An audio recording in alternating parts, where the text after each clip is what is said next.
Bienvenue dans le journal de l'Afrique. Tout de suite, les titres de cette édition. Le vol Air Algérie disparu jeudi au-dessus du Mali, transportant 116 passagers, a été retrouvé ce soir au Mali, à 50 km au nord de la frontière avec le Burkina Faso. C'est une information du chef d'état-major particulier de la présidence burkinabé. Une grande partie de cette édition sera bien sûr consacrée à ce drame. Et cette autre actualité au Nigeria, l'explosion d'une bombe dans une gare routière à Kano, dans le nord du pays, après le double attentat hier à Kaduna qui avait fait 80 morts. Le vol AH5017 relié Ouagadougou à Alger, Air Algérie a été perdu dans la nuit de mercredi à jeudi. Il avait perdu donc le contact au-dessus du Mali. Cet appareil transportait 116 personnes. 50 minutes après son décollage de la capitale du Burkina Faso, plus de contact donc. L'équipage a indiqué devoir modifier son itinéraire pour des raisons de météo. Retour en images sur les premiers éléments de la catastrophe. Le contact a été perdu 50 minutes. Flash spécial à la télévision algérienne ce matin pour annoncer ce qui n'était alors qu'une disparition inquiétante, celle d'un appareil d'Air Algérie. L'avion avait décollé de Ouagadougou à 1h17, heure locale, direction Alger, avec à son bord 119 personnes, dont 7 membres d'équipage. Mais après 50 minutes de vol, plus rien, le contact est perdu alors qu'il se trouve au-dessus du Nord Mali. Un dernier contact radar a eu lieu à 1h55 GMT en survolant la région de Gao. L'avion était un MD-83, un McDonnell Douglas comme celui-ci, un appareil loué par Air Algérie auprès d'une autre compagnie espagnole, Swiftair. Que s'est-il passé? Toute la journée, eux tentent d'avoir des nouvelles auprès du bureau d'Air Algérie à Ouagadougou. Mais les informations arrivent au compte-gouttes. Plusieurs hypothèses circulent, on parle d'un changement de route à cause d'une tempête. La confirmation du crash n'arrive qu'en fin d'après-midi. C'est un responsable algérien qui l'annonce. À bord du vol AH5017 se trouvaient des Burkinabés, mais aussi de nombreuses autres nationalités, dont une 50aine de Français. Et ce soir, aucune hypothèse n'est exclue sur les causes de la disparition du vol d'Air Algérie. Mais il faut également rester prudent sur le lieu du crash, plus précisément. Je vous rappelle que 116 passagers et l'équipage espagnol se trouvaient à bord. On écoute le ministre des Transports burkinabé, joint par notre rédaction. Il nous a été déclaré 25 Burkinabés, une 50aine de Français, 8 Libanais, 5 Canadiens, 4 Allemands, 6 Algériens, 2 Luxembourgeois, un Belge, un Suisse, un Nigérian, un Camerounais, un Malien, un Roumain, un Ukrainien, un Égyptien. Et évidemment, les Espagnols donc, qui composaient l'équipage. Nous avons vu que le gouvernement français a dépêché un certain nombre de matériel assez performant pour nous appuyer dans la recherche donc, de cet aéronef-là. Et nous prenons tout de suite la direction de Bamako où nous retrouvons Serge Daniel. Bonsoir Serge. Bonsoir. Que sait-on ce soir côté malien exactement? Alors, au côté malien, on commence par préciser des choses en disant l'information essentielle est plutôt du côté du Burkina Faso et que l'avion aurait été effectivement localisé à une vingtaine de kilomètres de la frontière du Burkina Faso, mais en territoire malien, non loin d'une localité du Burkina Faso qui s'appelle Bolekissi. Alors, un hélicoptère de l'armée du Burkina Faso a survolé il n'y a pas longtemps la localité, l'épave de l'avion. Voilà ce que dit un responsable sécuritaire du Burkina Faso. Confirmation obtenue ici de sources sécuritaires maliennes. L'avion a été retrouvé à une vingtaine de kilomètres de la frontière du Burkina Faso, donc à l'intérieur du territoire malien.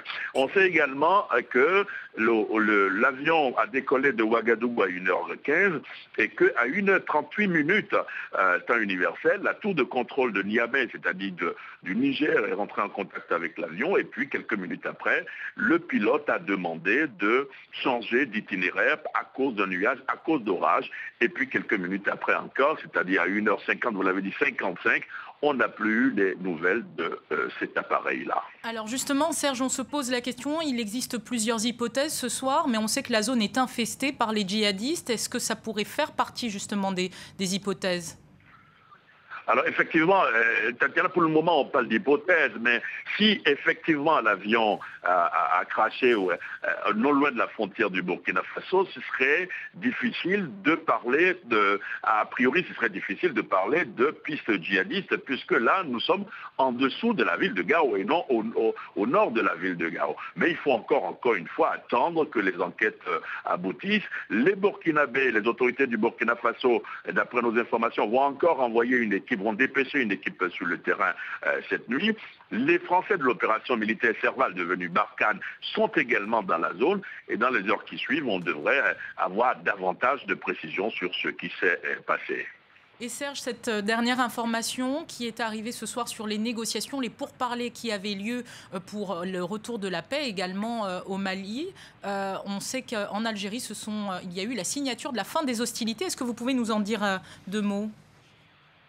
Alors, ce qu'il faut savoir, on peut dire qu'il y a une lueur d'espoir dans le nord du Mali, avec le premier round des négociations qui se termine. Les négociations ne sont pas terminées, ce n'est pas une paix définitive qui est signée actuellement à Alger, mais les parties belligérantes, c'est-à-dire côté gouvernement comme côté groupes armés, ont décidé de négocier, de trouver une solution négociée à la crise du Nord, et ça, c'était très important. La deuxième chose qu'il faut retenir, c'est qu'au moment où se déroulent les négociations à Alger, sur le terrain, il y a une tension, il y a des affrontements intercommunautaires dans le nord du Mali, et là encore, chaque partie appelle à l'apaisement. Donc on peut parler de lueur d'espoir, mais c'est trop tôt, à mon avis, pour parler d'un accord global obtenu à Alger. Ça a failli buter, ça a failli échouer sur un terme, la laïcité, parce qu'à un moment, l'un des groupes armés, le Haut Conseil pour l'unité de l'Azawad, a demandé à ce qu'on enlève la laïcité dans le principe républicain malien. Et finalement, ils ont accepté qu'on écrive noir sur blanc, qu'il soit écrit noir sur blanc, que la forme laïque de l'État ne peut pas être remise en cause. Merci beaucoup Serge Daniel pour toutes ces précisions depuis Bamako, où vous étiez en direct pour nous. L'autre actualité de ce soir, c'est l'explosion de cette bombe qui a frappé une gare routière de la ville de Kano, dans le nord du Nigeria. La bombe apparemment dissimulée dans un sac a été abandonnée sur place par deux hommes. Elle se serait déclenchée dans le quartier de Sabongari, majoritairement chrétien selon les témoins. Il y a pour l'heure un mort et 8 blessés. Au Kenya, une touriste étrangère a été tuée jeudi à Mombasa. La nationalité de la victime n'a pas été révélée par la police. C'est dans le même secteur qu'une touriste russe avait été tuée le 6 juillet par des hommes armés non identifiés. Deuxième ville du pays, Mombasa est en proie à une insécurité croissante depuis plusieurs mois. Des fusillades et des attentats y ont été attribués aux islamistes somaliens Shebab. Le Rwanda se dote d'un nouveau Premier ministre. Anastase Murekezi est nommé à 3 ans de la présidentielle dans le pays. Ce membre du Parti social-démocrate a été nommé par le président Paul Kagame. Et puis il y a quelques jours, nous recevions le leader togolais de l'opposition, Jean-Pierre Fabre.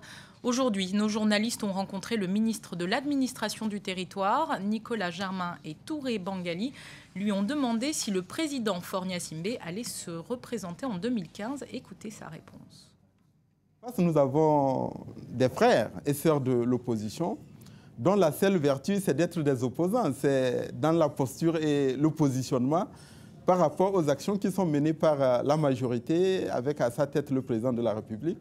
Et donc, je ne crois pas que l'absence de vision, l'absence de projet, l'absence de programme puisse susciter un engouement de la part de la population. Et donc, sur cette base-là, on peut bien imaginer que beaucoup de Togolais souhaiteront que nous soyons dans une sorte de continuation, naturellement avec les inflexions qui peuvent être induites par les mutations qui arrivent dans nos pays. Son père, Eyadema, a été au pouvoir pendant près de 40 ans. Lui, il est au pouvoir depuis près de 10 ans.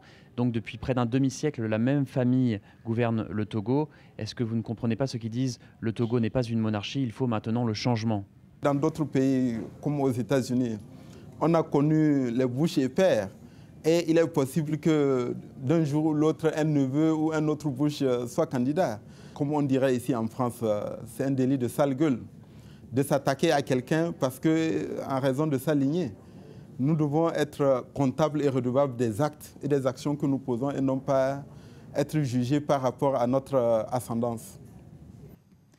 Et avant de refermer ce journal, je vous rappelle la principale actualité, disparition du vol d'Air Algérie reliant Ouagadougou à Alger. L'épave a été retrouvée au Mali, à 50 km au nord de la frontière du Burkina Faso. Il avait disparu dans la nuit de mercredi à jeudi, transportant 116 passagers. Aucune hypothèse n'est écartée ce soir sur les causes du crash et une enquête pour homicide involontaire a été ouverte à Paris. C'est la fin de cette édition. Retrouvez Aude Le Christ pour la suite de Paris Direct.